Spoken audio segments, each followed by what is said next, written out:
Good morning. सकाळी सकाळी वातावरण एवढं छान झालं होतं. सूर्य नुसताच उगवला होता. 6:30 वाजले होते. दरवर्षी जशी थंडी पडते ना तशी यावेळी काही थंडी पडली नाही. नॉर्मल वातावरण थंड थंड आहे. आम्ही पुढे वॉकला जाते तोपर्यंत आई शोधला होता. तिने शोधला आम्हाला आणि त्याला इथं आमचा आवाज आला म्हणून तो इथं पळत आला. आता सकाळच्या एवढ्या छान वातावरणात शेतामध्ये फेरफटका मारायला खूप भारी वाटतं. कडक ऊन नसतं, थंड हवा असते, पक्षी उडत असतात, पाखरांचा आवाज येत असतात. त्यामुळे या वातावरणात फिरायला मजा येते.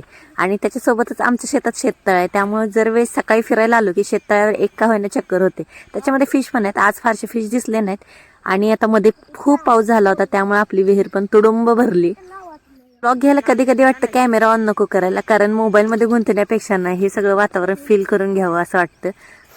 तरीही म्हटलं तुमच्यासोबत काही गोष्टी शेअर करायला पाहिजे. मी जे फील केले ना ते कदाचित व्हिडिओ बघून तुम्हाला फील होईल म्हणून हा व्हिडिओ शूट केला होता मी. तर तुम्हाला सकाळचं हे वातावरण कसं वाटलं ते कमेंटमध्ये मला नक्की सांगा. बाय.